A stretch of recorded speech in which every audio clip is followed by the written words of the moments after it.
Welcome. Here the world moves slowly, in candlelight, in quiet steps along empty lanes, in the gentle weight of voices that do not hurry. You may come with the noise of your day still clinging to you, but it will loosen here. These stories are meant to be walked through, not rushed, a place where history breathes softly, and even the darkest nights end with the sound of something still alive. So settle in. Let the words find you. You can rest here for a while. The fields that summer were a strange shade of green, muted as if the earth itself had tired of growing. Isabel walked the narrow path between rows of barley, the heads heavy and swaying in the wind, their movement making a faint, dry sound like the rustle of old paper. She carried a small basket of herbs against her chest, its scent rising in waves of bitter mint and crushed rosemary, the familiar smell that clung to her skin long after the leaves had withered. In the distance, the church bell rang, not for Mass, but for something else, a sound that seemed to weigh more than it should. In the village, the air had begun to change.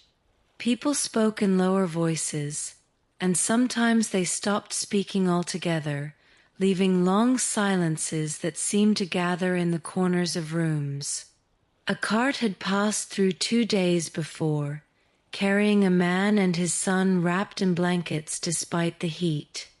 Their eyes were glazed and glassy, their lips dry and cracked, as though the air itself had turned to sand in their mouths. Isabel had not touched them. She had only watched as the cart rolled away, the wooden wheels groaning like tired bones. Her own home was a single-room cottage with a thatched roof and walls that smelled of damp straw. Inside, bundles of herbs hung from the rafters, their shadows swaying like dark birds in the candlelight. She kept a mortar and pestle on the table, always ready, as if the grinding of leaves could keep sickness away. Yet each night she found herself pressing her ear to the stillness outside, listening for the distant coughs that carried more than illness. They carried the hint of something vast and unstoppable. The priest had told her that the pestilence was God's punishment, that the only cure was prayer and penance. But Isabel had seen enough fevers to know that sickness was not so easily bargained with.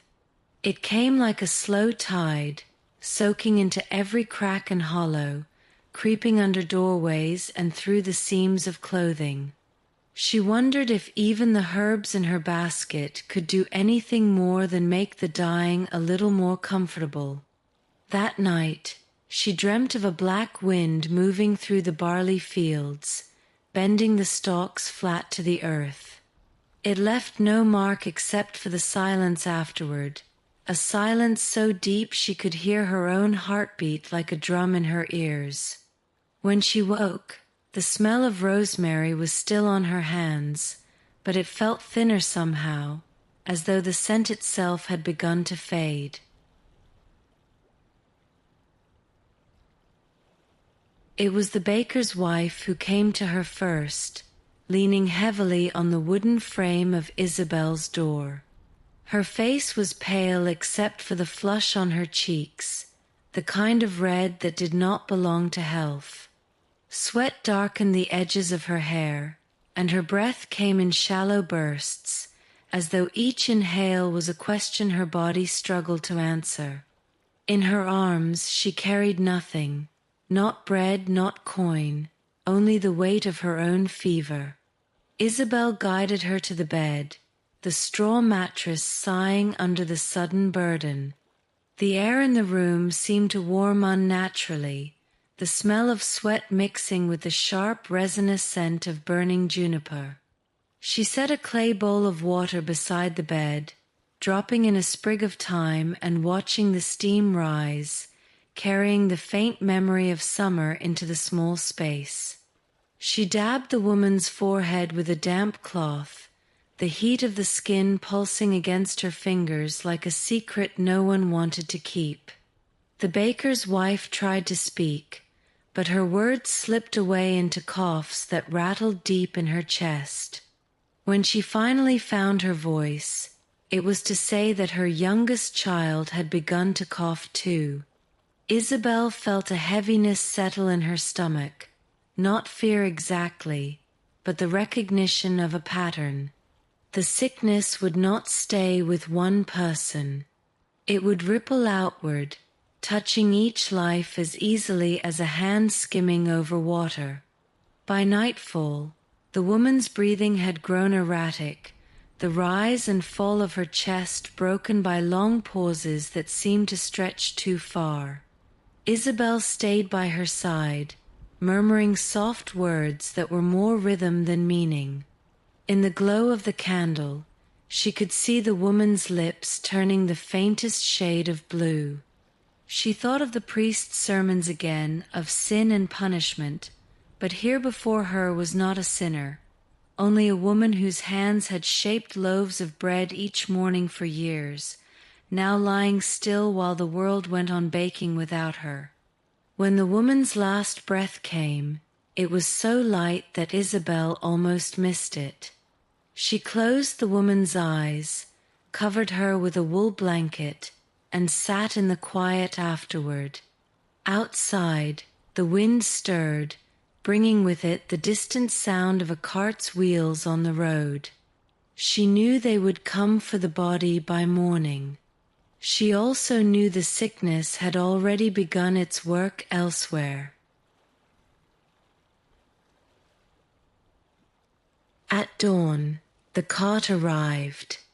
It was always the same one, a low wooden bed with iron-banded wheels, drawn by a mare whose ribs showed through her thin hide.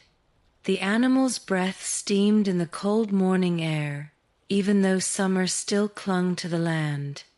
The man who drove it wore a hood so deep Isabel could never see his eyes, only the pale skin of his chin and the way his lips pressed tight, as if to keep the sickness out.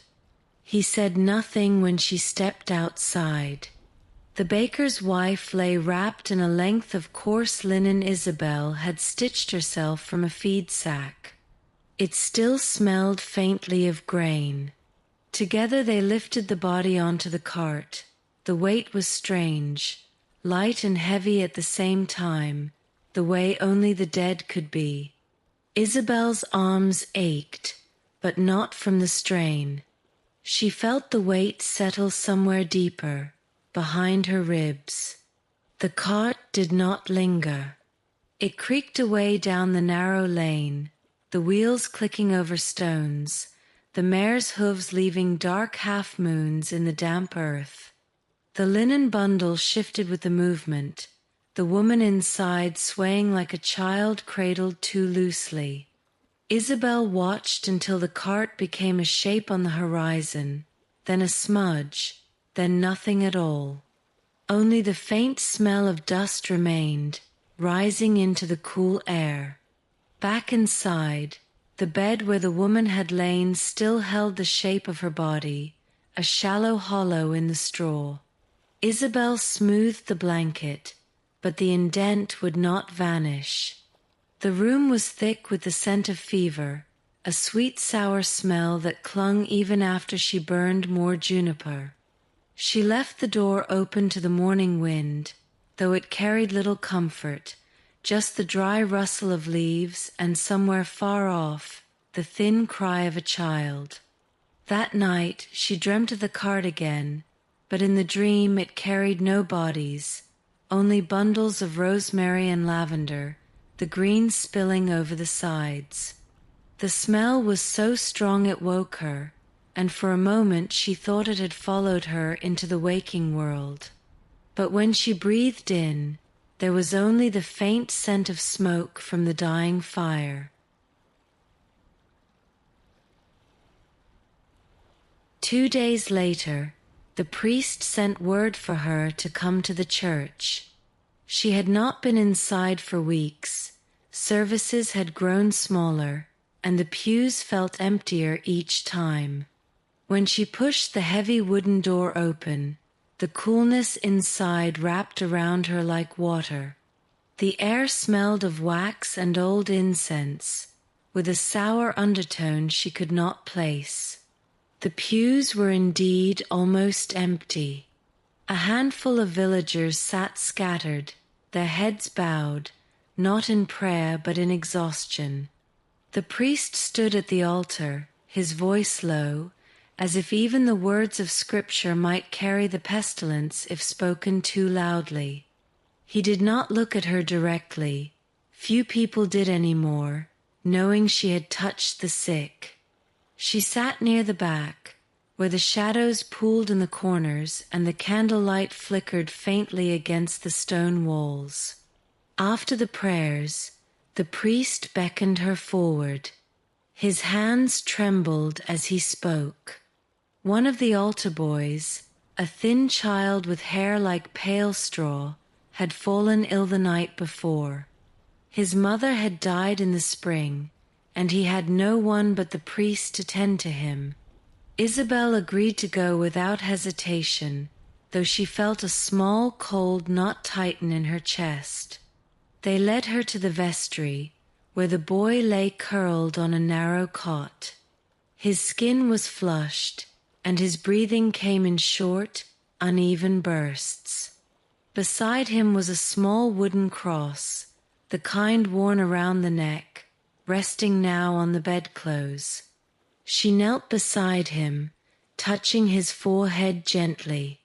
His eyes fluttered open for a moment, glassy with fever, and she thought she saw recognition there, though perhaps it was only the reflection of the candlelight. As she worked, cooling his skin with damp cloths, whispering soft words, she could hear the echo of footsteps in the empty nave beyond. Each step seemed to carry a question. How many more would come to her, and how many would leave in the same way as the baker's wife? The church bell outside did not ring that day, but in Isabel's mind she could still hear it, a hollow sound waiting to be filled. By the end of the week, the village smelled different. It was not a single scent, but a layering smoke from hearth fires, the sour tang of unwashed bodies, the faint rot of something left too long in the sun. Isabel noticed it most in the early morning, when the mist hung low over the fields, holding the odors close to the ground. It clung to her clothes when she returned from her rounds, and even after washing her hands in cold water scented with crushed lemon balm, she could not shake it from her skin. She passed the mill on her way to fetch water, the wheel turning lazily in the stream. The miller's wife, usually outside beating flour sacks clean, was nowhere to be seen. Instead, a pale figure stood in the doorway, watching her.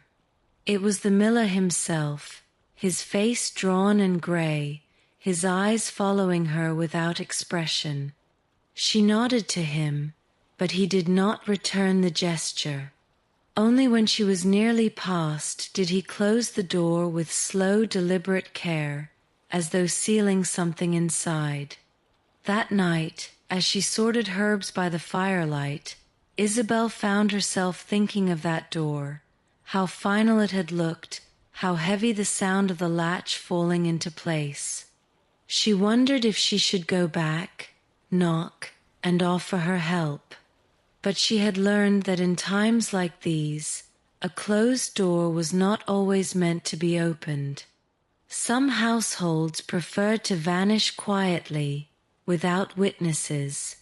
The air inside her cottage was thick with the mingled scents of sage, thyme, and wood smoke.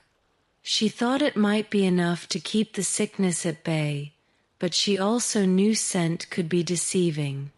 The pestilence moved invisibly, and no amount of fragrance could sweeten the truth of it. Outside, the wind carried the faint cry of a rooster in the dark, a sound that felt almost mocking in its stubborn insistence on the new day.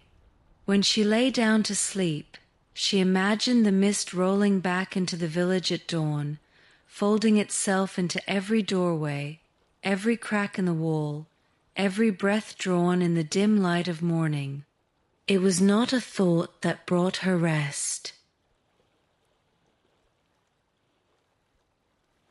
The next day, on her way to the well, Isabel saw a small figure sitting on the edge of the lane.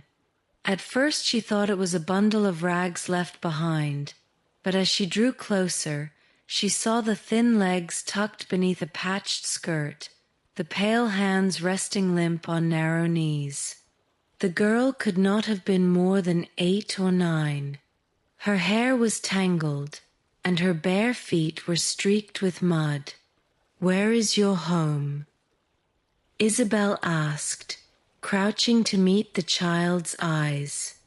They were a startling shade of gray, but clouded, as if the world had already blurred around her. The girl did not answer.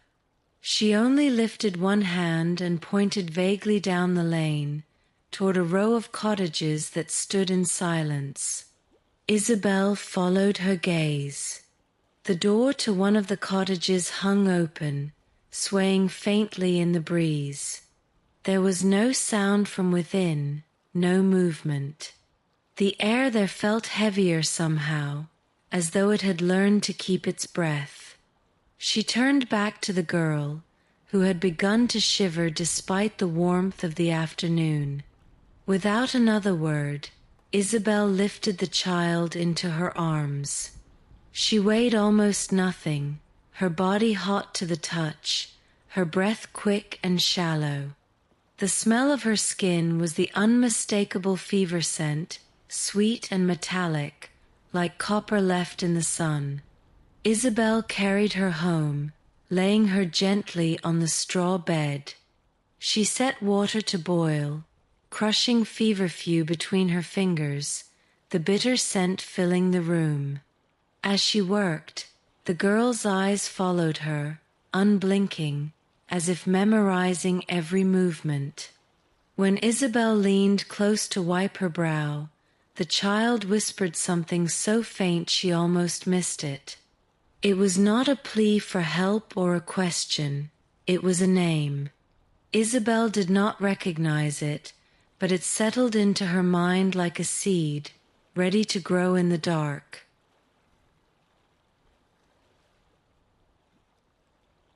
The well had always been the heart of the village. Even in winter, when the paths were crusted with frost, there was laughter there, women trading news as they drew water, children chasing one another in circles, the clink of buckets against stone. But that morning, Isabel found it empty. Only the sound of the rope creaking in the wind filled the space, the bucket swaying like a pendulum over the dark mouth below. She lowered it herself, listening to the splash far beneath, the water echoing up the stone shaft. The rope rasped against her palms as she hauled it back, her muscles aching from too many nights without sleep. The water that rose into the light was perfectly clear, but she caught herself staring at it as though it might reveal something hidden, tiny motes of darkness drifting just beneath the surface, a reflection that did not belong to her. A movement at the edge of her sight drew her gaze. A woman stood at the corner of a nearby cottage, half hidden by the wall. Her eyes watched Isabel without blinking, her expression flat and unreadable. When Isabel nodded in greeting, the woman simply turned away, disappearing into the shadowed doorway. It was not anger she felt from her, it was distance, the way people stepped back from a fire they feared might spread. On the way back to her cottage, the road felt wider, emptier. She passed 2 houses with shutters nailed shut from the inside. No smoke rose from their chimneys. No voices carried from behind their walls. The village was not yet dead, but it had begun to hold itself still, as though movement alone might draw the pestilence nearer. That night, the wind rattled the shutters, and Isabel thought of the empty well, the way its water had looked clean but felt somehow changed. She wondered if the same could be true for people, how sickness might already be inside them, waiting unseen. It was the sound that reached her first, a faint, irregular ringing drifting down the lane. She stepped outside to see a boy walking slowly, a small handbell dangling from one hand. Each step sent it swinging, the chime oddly soft, as though the air itself swallowed the sound. His head was bowed, his other hand clutching a cloth to his mouth. Behind him came a man with a cart. Isabel recognized the hooded figure from before, the one who took the baker's wife away. The cart was not empty this time. Beneath a gray cloth lay two shapes, side by side. The boy's steps matched the rhythm of the wheels, his bell marking the passage like a heartbeat. As they drew nearer, Isabel saw the boy's face more clearly, pale and damp, with eyes that seemed too large for his thin frame. He could not have been older than 12. The hooded man gave a brief nod as they passed, but did not slow. The bell's sound lingered for a long moment after they turned the corner, fading into the hush that followed. Later that day, she learned the boy's family had been among the first to fall ill in the next village over. He was the only one still alive when the cart came, and so he had been given the task of walking ahead with the bell. It was meant as a warning to others, a signal that the dead were being moved, but Isabel thought it felt more like a lullaby, one no one wanted to hear. That night, she sat by the fire and imagined the boy walking through other streets, other villages, the bell marking the space between the living and the dead. She wondered how many would hear it before the sound reached her own door. It began without announcement, just a few women gathering in the square after sunset, each carrying a single candle cupped in her hands. Their faces were half-lit, the flames trembling in the warm night air. At first, Isabel thought they had come to pray for someone specific, perhaps the miller's wife, whose shuttered house she passed each day. But as she drew closer, she saw that no names were spoken. They stood in silence, the light pooling around their skirts, their eyes fixed on the ground. The square smelled of melted wax and damp earth. Somewhere nearby, a loaf of bread burned in an oven left unattended, its acrid scent curling into the air. The priest stood at the edge of the gathering, his hands clasped tight, lips moving in soundless prayer. When a moth fluttered too near a flame, one of the women reached out to brush it away, her touch so gentle it seemed she feared even the air might bruise it. Isabel joined them, though she carried no candle. The quiet felt almost solid, like cloth draped over the village. She thought of how different it was from the noise that used to fill this place, laughter, bartering, the clatter of buckets from the well. Now, the only sound was the occasional hiss of wax dripping onto the ground. Somewhere beyond the square, a dog barked once, then fell silent. When the wind shifted, it carried with it a faint metallic tang, blood, or perhaps the memory of it. Isabel could not tell. The women lowered their candles slowly, as though the air had grown too heavy to hold them aloft. Without speaking, they began to drift away, disappearing into the darkened lanes one by one. She remained for a moment longer, the space emptying around her. In the center of the square, the last candle flickered against the night, its light stretching thin, until it too gave in to the dark. The midwife's cottage stood on the far edge of the village, its garden overgrown with fennel and nettles. Isabel had not visited in months. Babies were no longer being born here, not since the sickness had taken so many of the young mothers. But one evening, as she passed, she saw the door ajar and the faint glow of firelight inside. The midwife sat hunched over a table, her hands wrapped around a cup of something steaming. The smell was sharp and medicinal, heavy with valerian root. Her eyes lifted to Isabel's, and for a moment there was no recognition, only a long, slow blink, as if she had been pulled from a deep place in her thoughts. "I've stopped helping them," she said without preamble. Her voice was hoarse, like wood scraping over stone. She spoke of the births she had attended in the months before the pestilence fully arrived. Babies born too small, too still, mothers whose fevers rose before the week was out. "It's not the way it was," she said, staring into the cup. "It's like the sickness gets there first. Before I do. Before they even know." Her fingers tightened on the clay, knuckles pale in the flickering light. Isabel listened, saying nothing. She knew that confessions like these were not meant to be answered, only held. The midwife's hands trembled as she poured the last of her drink onto the floor, the liquid soaking into the packed earth. "I won't bring another one into this," she murmured. "Not if it's just to hand them over to the cart." When Isabel left, the air outside felt colder than it had when she entered. Behind her, the midwife closed the door softly, as though afraid the sound might draw something closer. On the path home, Isabel could still feel the heat of the fire on her skin, but it was a heat that brought no comfort, only the awareness that warmth too could vanish.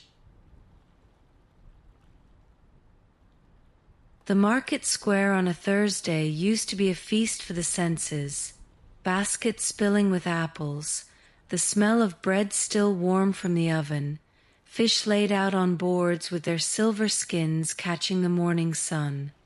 Now, when Isabel stepped onto the worn cobblestones, she found only 3 stalls.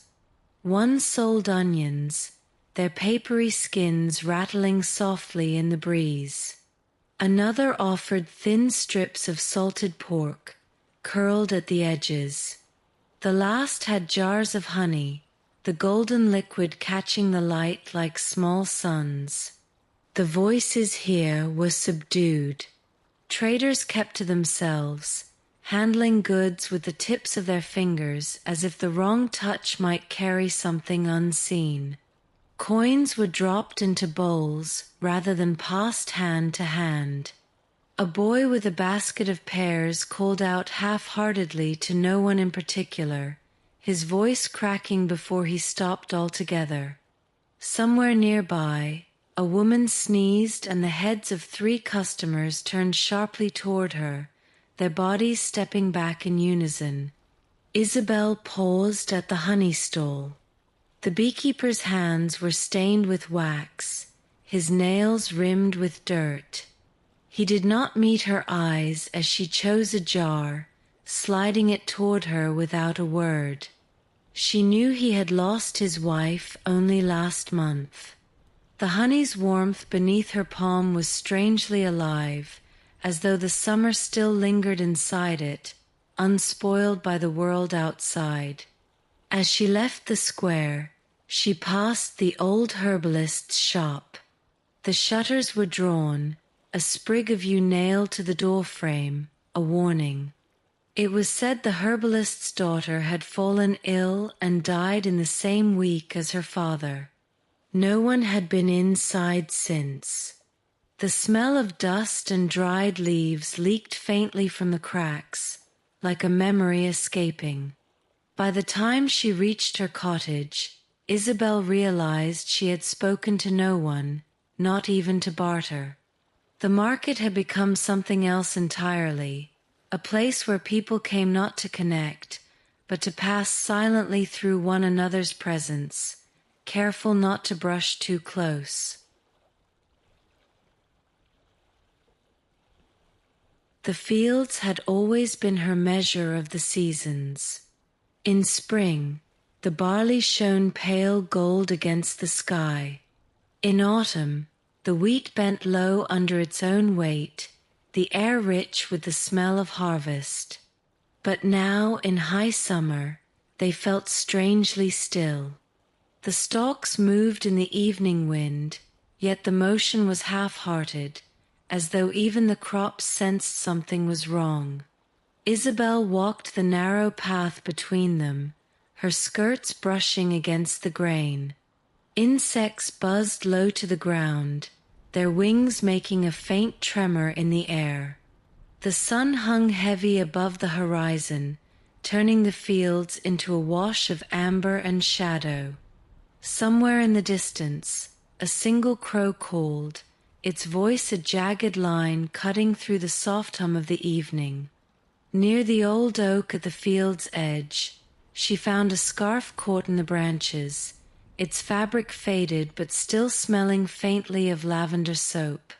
She did not know whose it had been. She left it there, swaying gently in the wind, a strange flag marking the emptiness of the place. On the way back, she noticed the absence more than the presence. No laughter of children chasing one another in the tall grass, no dogs bounding after the scent of hares, no voices calling across the fields to gather for supper. Even the air tasted different, drier, as though the wind had passed over long distances without touching water. When she reached her door, the last of the daylight spilled across the threshold. She stood there for a moment, letting it warm her skin. Behind her, the fields darkened into a single quiet mass, their shifting shapes lost to shadow. The stillness of them followed her inside, settling in the corners of the room like an invisible guest.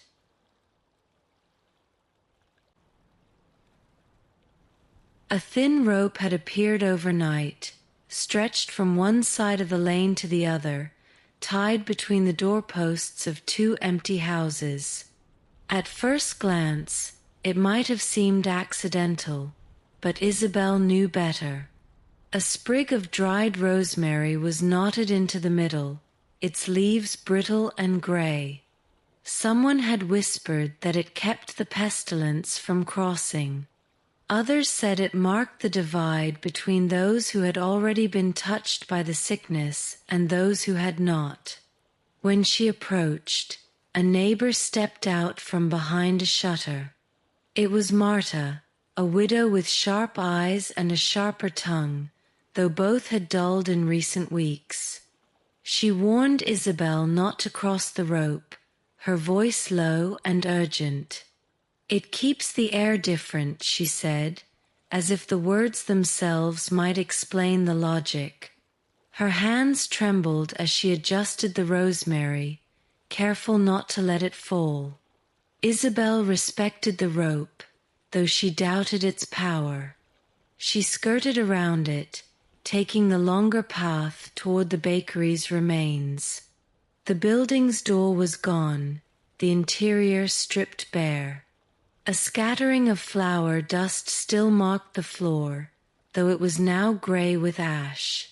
She wondered if someone had burned it deliberately, believing the fire would scour the sickness away.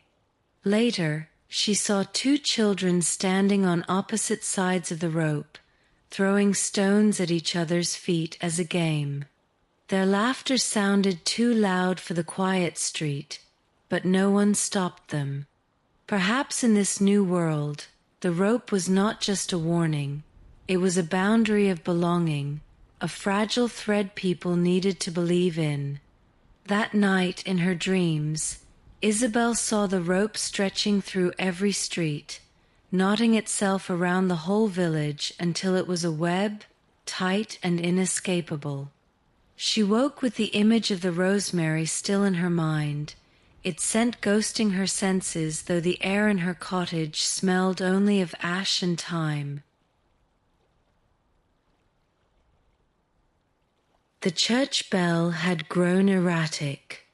Once it had marked the hours with a clean, measured rhythm, the sound carrying over fields and river alike. Now it rang at strange times, once before dawn, again at midday, sometimes not at all. The villagers said it was because the priest had no one to help him pull the rope. Others claimed it was rung only for the dead now, and that its voice was losing strength. One afternoon, Isabel climbed the narrow steps to the belfry. The air inside was warm and close, smelling of pigeons and dust. Light cut in through the narrow slits in the stone, striping the worn wooden steps. At the top, she found the priest seated on a stool, his hands clasped loosely in his lap. He looked smaller here, framed by the great shadow of the bell. He told her that he no longer rang it at set times. "The people hear it differently now," he said. "Once, it meant the day was turning. Now it means the world is." His voice was tired, but there was a trace of defiance in it. He claimed the irregular ringing confused the sickness, that if it could not find a rhythm, it might lose its way through the streets.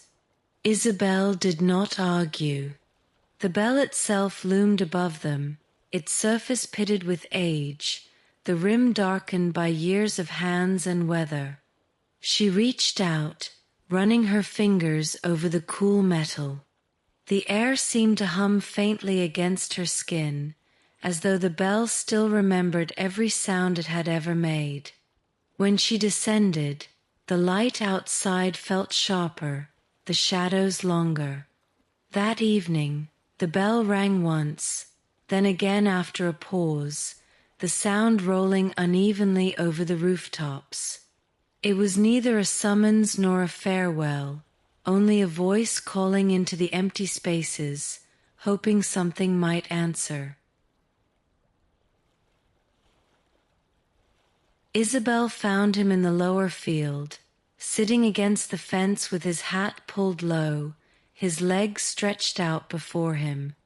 At first, she thought he was merely resting after the day's work, but when she came closer, she saw the telltale flush in his cheeks, the sheen of sweat beading along his neck. His breath had the shallow urgency of someone already walking the edge of fever. He greeted her by name, his voice no more than a rasp. She had treated him once before years ago, for a deep cut from a scythe blade. Now he told her there was no use bringing herbs or poultices. What he wanted was different. He pressed a small iron key into her hand, his fingers rough and warm. "It's for the chest in my loft," he said. "Don't let the parish have it. Burn what's inside when I'm gone." She asked what the chest contained, but he shook his head. "Things better not seen again," was all he would say. A crow landed nearby, its head cocked as if listening. He watched it for a long moment before leaning back against the fence, his breath catching. "You'll know when," he murmured. Isabel slipped the key into her pocket, feeling its weight as she walked away. On her way home, she passed the farmer's house. The shutters were open, a blue cloth hanging in the window, a signal she had seen in other villages, though never here. It meant the household was marked. Some said the cloth kept death away, others whispered it was a warning to keep the living out. That night, as she sorted her herbs, her hand brushed the iron key. It was cold, even in the warmth of the room, as though it had been lying in shadow for years. She set it on the table, where it gleamed faintly in the candlelight, waiting.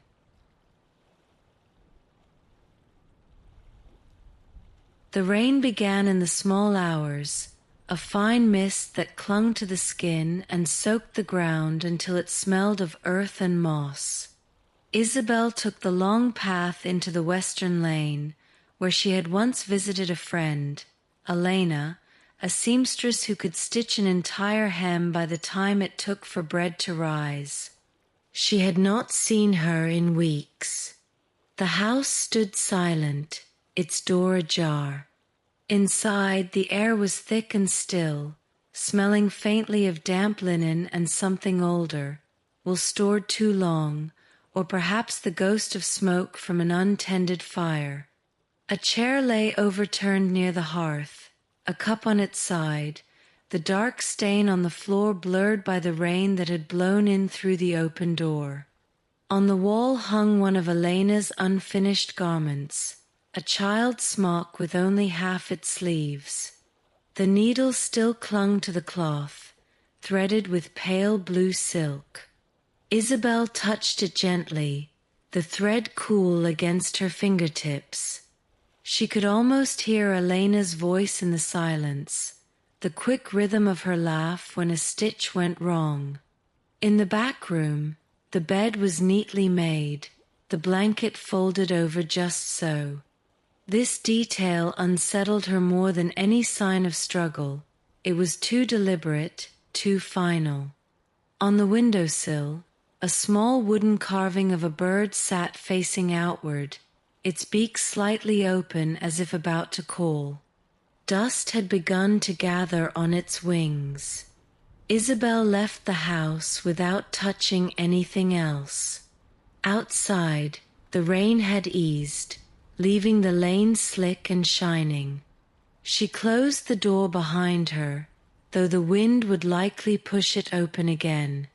Some doors, she thought, could be shut but never truly sealed. It was just past midnight when the knock came, 3 sharp raps against her door, urgent enough to pull her from sleep. She opened it to find Marta, the widow with the rosemary rope, standing there in the cold. Her eyes were wide, her voice shaking as she said, "He's asking for you. Won't last the night." They crossed the lane quickly, the moonlight glancing off the damp cobblestones. Inside Marta's cottage, the air was heavy, thick with the smell of sweat and something deeper, an iron tang, faint but unmistakable. Her brother lay on the bed, his skin pale except for the 2 dark patches on his neck where the swellings rose. His eyes fluttered open when Isabel leaned over him. She felt his breath against her cheek, hot, uneven, carrying the rasp of lungs that were losing their rhythm. He tried to speak, but his voice broke into a wet cough that shook his whole frame. She pressed a cloth to his lips, felt the heat soak through it almost instantly.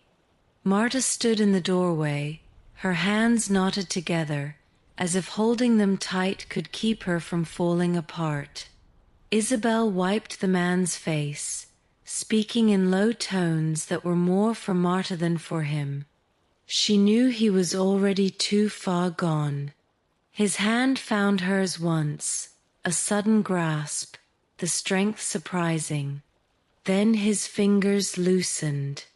His eyes fixed on something she could not see, and his body gave a long, shuddering sigh.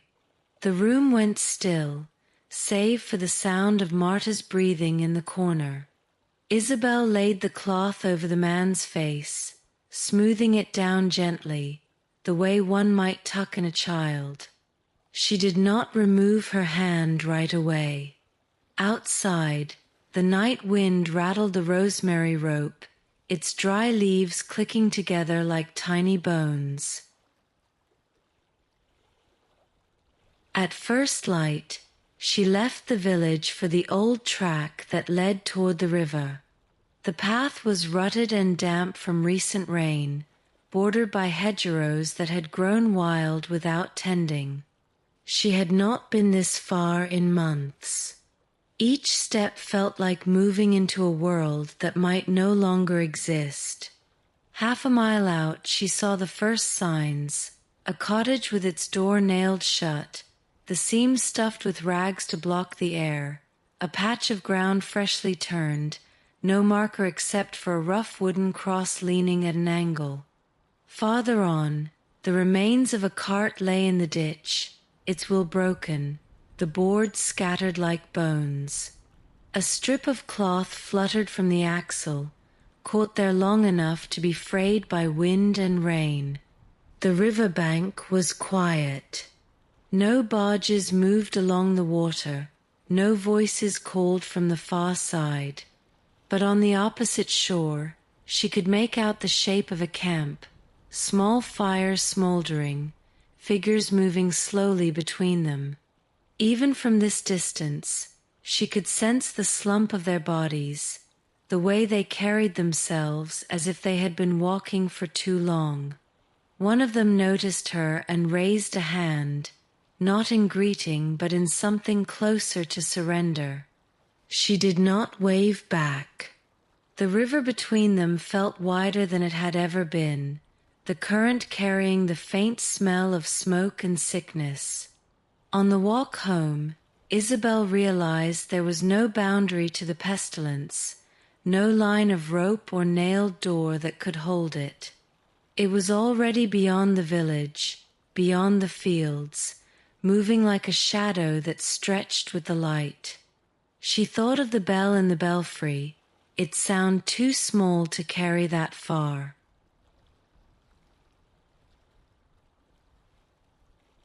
The rain stopped in the early hours, leaving the village wrapped in a thin veil of mist.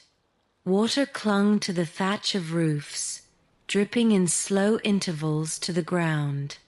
Isabel stepped outside and felt the air settle against her skin, cool, clean in a way it hadn't been for months. She breathed deeply, as if she might draw the whole morning into her lungs and keep it there. The lane was nearly empty. A single chicken pecked in the dirt near the well, its feathers damp and clumped together. A cat darted across her path, vanishing into the shadow beneath an abandoned cart. Somewhere far off, a door creaked open and then shut again, the sound oddly careful, as if afraid to disturb the quiet. She walked to the fields. The earth smelled richer now, the scent of wet soil rising up with each step. The barley swayed lightly, not with the restless shiver of fear, but with the steady movement of a crop returning to its own time. Above, the sky was pale and streaked with silver, as though the rain had polished it. Near the old oak, she found the lavender-scented scarf still caught in the branches. The fabric was darker now, heavy with water, but it held fast. She left it there, a quiet flag over the field. When she returned home, she lit a small fire, not for warmth, but for the comfort of the sound. The crackle of it filled the corners of the cottage in a way that felt almost like company. That afternoon, she walked past the farmer's house and noticed the blue cloth was gone from the window. The shutters were open, letting sunlight fall across the threshold. She hesitated, unsure if this meant the sickness had passed or if there was simply no one left inside to keep the signal there. The door was ajar. She called out once, then stepped inside.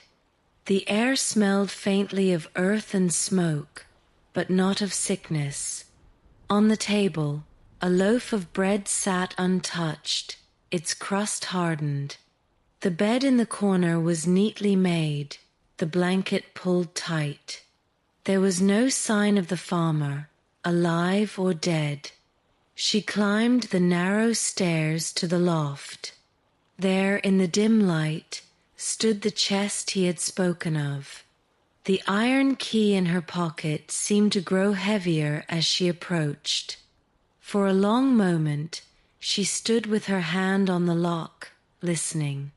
The silence in the room was deep, but not threatening, more like the stillness of a place that had been waiting.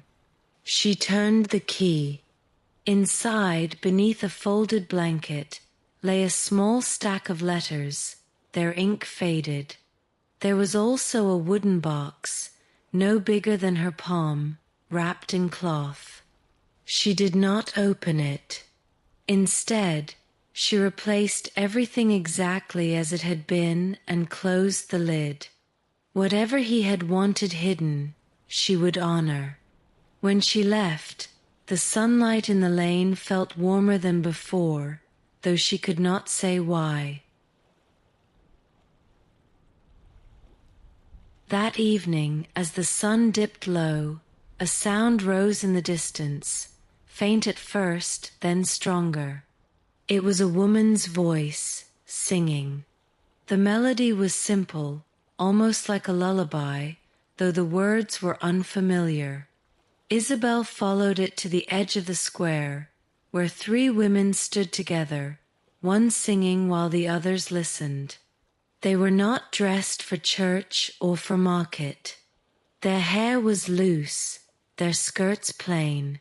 The singer's eyes were closed, her head tilted slightly upward as if offering the song to the evening air itself.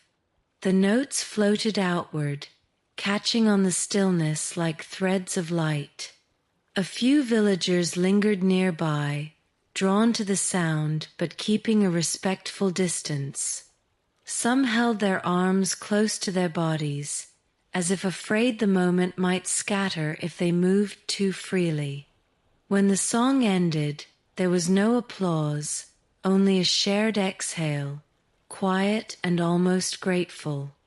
Isabel stood a little apart, the melody still vibrating in her chest. She realized she had not heard music in months. Even the bell in the belfry, for all its solemn voice, had been only an echo of loss. This was different. This was the sound of someone remembering what it felt like to be alive. She walked home with the tune still in her ears, letting it fold itself into the rhythm of her steps. That night, when she slept, she dreamed of the same melody carried by the wind over the fields, endless and unbroken. It began without her noticing. One morning, as Isabel stepped into the yard, she saw that the rosemary bush by the wall had doubled in size, its pale blue flowers scattered among the green. Bees moved slowly among the blossoms, their low hum a sound she hadn't realized she'd missed. She crouched beside it, brushing her fingertips over the leaves. The familiar sharpness of its scent filled her lungs, stronger than anything she'd gathered from her bundles of dried herbs indoors. The garden had been half forgotten these past months. The thyme patch had gone wild, spilling over the path. The sage had turned woody, its silver leaves curling in on themselves. Yet here they all were, stubbornly alive. In the corner, she noticed a volunteer sprig of mint pushing up through the cracks in the stone, a plant she had not planted in years, now insisting on its place. She spent the day tending them, not with the urgent, deliberate movements she used when gathering medicine, but with a slower care, pulling weeds, loosening soil, propping up a bent stalk. Her hands became caked with dirt, the scent of the earth rising warm and rich in the afternoon sun. Birds moved in and out of the hedges, their wings flashing briefly in the light. As the sun lowered, she sat on the worn bench by the wall, the air around her heavy with the mingled smells of rosemary, mint, and damp earth. She thought about how little she had been able to keep safe during the worst of the sickness, how many doors she had closed behind her knowing they would not open again. And yet here was this small place, green and insistent, growing without asking her permission. When she went inside, the scent followed her. It clung to her hair, her sleeves, her skin.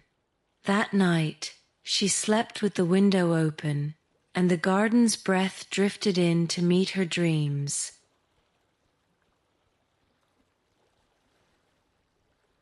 It was a sound she almost didn't recognize at first, the faint, tinny chime of the market bell in the square. It had been silent for so long that it felt more like a memory than a living thing.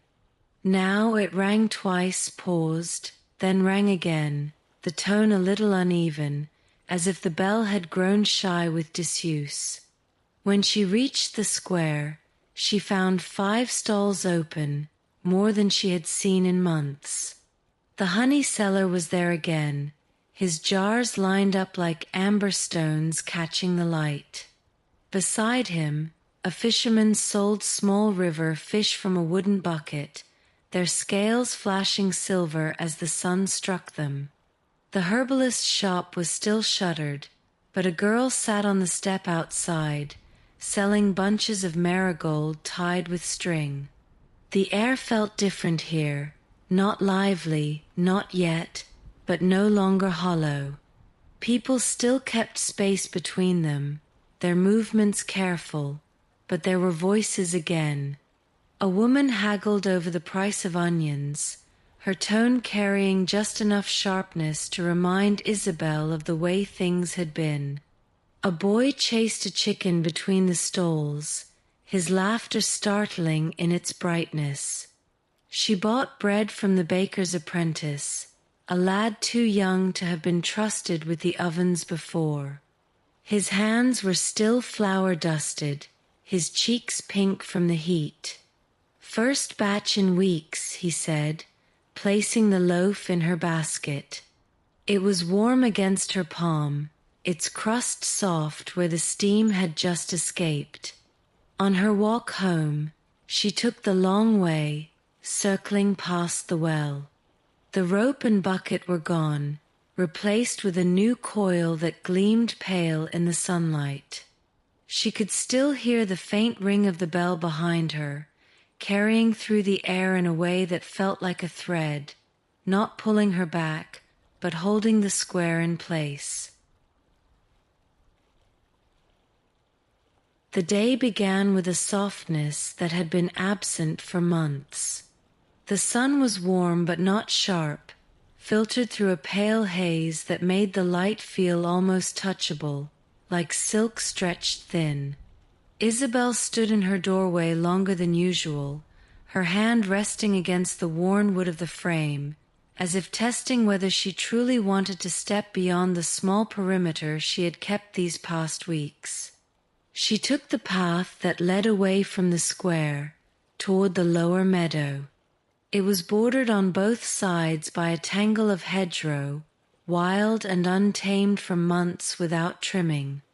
Honeysuckles spilled through the gaps, their yellow-white blossoms releasing a sweet, heavy scent that clung to her with every step. Bees moved lazily from flower to flower, their low hum weaving into the rhythm of her breath. The land was littered with fragments of the life that had once filled it. The shepherd's hut still leaned against the wind at the far edge of the meadow, its door hanging crooked on one hinge. Through the open gap she caught the faint smell of lanolin, as if the sheep had only just been moved. A little farther on, she passed the stile where she and Elena had once sat mending shirts in the long afternoons, their needles flashing in the sun. The memory brushed at her like a shadow, not heavy enough to hurt, but enough to slow her steps. By the time she reached the river, the air had changed. It was cooler here, damp against her cheeks, carrying the deep green smell of water plants and silt. She paused at the bank, surprised by the quiet. The camp across the river, the one she had seen in that darker time, was gone. Only the blackened circles of old fire pits marked where people had once stayed, scattered like a rough constellation in the pale grass. She crouched near the edge, the mud cool and soft under her shoes, and watched the water move. It was lower than she remembered, the current slower, the surface broken in places by drifting patches of weed. A heron stood in the shallows, perfectly still, its reflection trembling in the ripples. When it finally moved, it was with a slow grace that made the air around it seem to pause. She sat there for a long while, letting the sounds layer themselves, the trickle of water against stone, the faint rustle of reeds, the occasional wing beat as a dragonfly passed. The river had been here before the sickness, and it would remain long after. This thought did not make her feel small. Instead, it felt like being part of something steady, something that endured without asking for anything in return. On the way back, she cut through the upper path where the wildflowers grew thick. She gathered a small bundle of yarrow blossoms, their white heads soft under her touch. The stems left a faint herbal scent on her fingers. She did not yet know what she would do with them, hang them to dry, or keep them fresh in a jar, but the decision could wait. For the first time in a long time, she did not feel rushed by the world.